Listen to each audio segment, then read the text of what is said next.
तीन बातें बेहद अहम अजय माकन को अब से कुछ ही देर पहले हम सुन रहे थे। उन्होंने पहली बात तो ये माना कि अनुशासनहीनता है और आने वाले वक्त में कार्रवाई हो सकती है, इस बात से उन्होंने इनकार नहीं किया। दूसरी बात उन्होंने ये कही कि अगर रेजोल्यूशन लाया जाता है तो उसमें 3 शर्तें अटैच नहीं की जा सकती हैं, क्योंकि ये कभी भी कांग्रेस के इतिहास में नहीं हुआ है। उसके बाद उन्होंने ये भी कहा कि अगर अध्यक्ष पद पर अशोक गहलोत आते हैं, जाहिर तौर पर उनकी पावर्स बढ़ जाएंगी और ये रेजोल्यूशन पास कर दिया जाएगा, और ऐसा कांग्रेस होने नहीं देगी।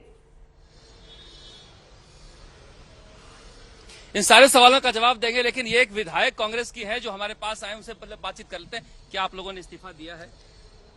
ये तो मैं लेट पहुंची, मुझे किसने इस्तीफा दिया, क्या दिया, मुझे पता नहीं है। मैं निर्दलीय विधायक हूँ, रमीला हुरतेन खड़िया। वहाँ पर थी, आपने इस्तीफा नहीं दिया? मैं लेट पहुंची ने, मुझे उसके बारे में। कांग्रेस के साथ है, अशोक गहलोत के साथ है? मैं कांग्रेस के साथ हूँ, गहलोत साहब के साथ हूँ।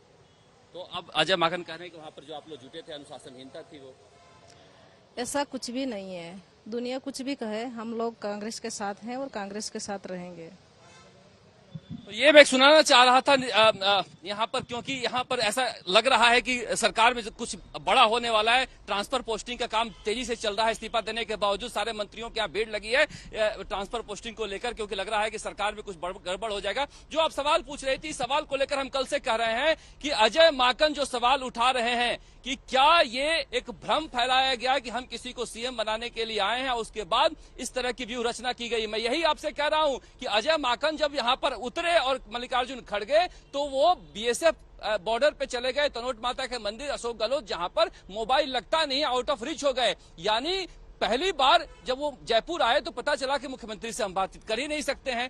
होटल में 5 बजे पहुंचे तो लगा कि वहां पर विधायक दल की बैठक शुरू हो गई। अब जितने भी विधायकों से बातचीत हो रही है वो सब कह रहे हैं कि हम कांग्रेस के साथ हैं। अब जो अजय माकन बात कर रहे थे कि कौन कितने विधायक हैं ना हमको पता है, वो आपको पता है। मैं इसलिए कह रहा हूं कि कम से कम अजय माकन ने 50 से ज्यादा विधायकों को सुबह से फोन किया है और सबने कहा है हम कांग्रेस आला कमान के साथ हैं। तो यहाँ खेल थोड़ा सा अशोक गहलोत का गड़बड़ाता हुआ दिख रहा है, और अनुशासनहीनता इसलिए कही जा रही है कि अजय माकन को कहा गया था विधायक दल के नेता अशोक गहलोत की तरफ से कि हम 7 बजे विधायक दल की बैठक बुला लिए हैं, और सभी विधायकों को मुख्य सचेतक महेश जोशी ने फोन करके मुख्यमंत्री निवास में बुलाया था, मगर वो गए नहीं। अब मैं बीडी कल्ला के निवास पर हूं और बीडी कल्ला ने मुझसे कहा कि मैं करीब 50 साल से कांग्रेस की राजनीति में हूं, मैंने कभी ऐसा नहीं देखा था। वहां पर मैं गया तो मॉब की मेंटेलिटी थी और जबरन कहा गया कि साइन करो, इस्तीफा दो, और हम तो हक्के बक्के रह गए। तो ये जो एक तस्वीर सामने आ रही है, वहां पूरी की पूरी तस्वीर जो है अनुशासनहीनता की सामने आ रही है, जैसा कि अजय माकन बता रहे हैं। तो निश्चित रूप से ये जो कहा जा रहा है, जो हम सुबह से यही कह रहे हैं कि कांग्रेस जो है टफ स्टैंड अपना रही है। ठीक है शरद, यानी अब देखना होगा कि एक दबाव बनाने की राजनीति गहलोत की तरफ से हुई, इसको अनुशासनहीनता बताया जा रहा है।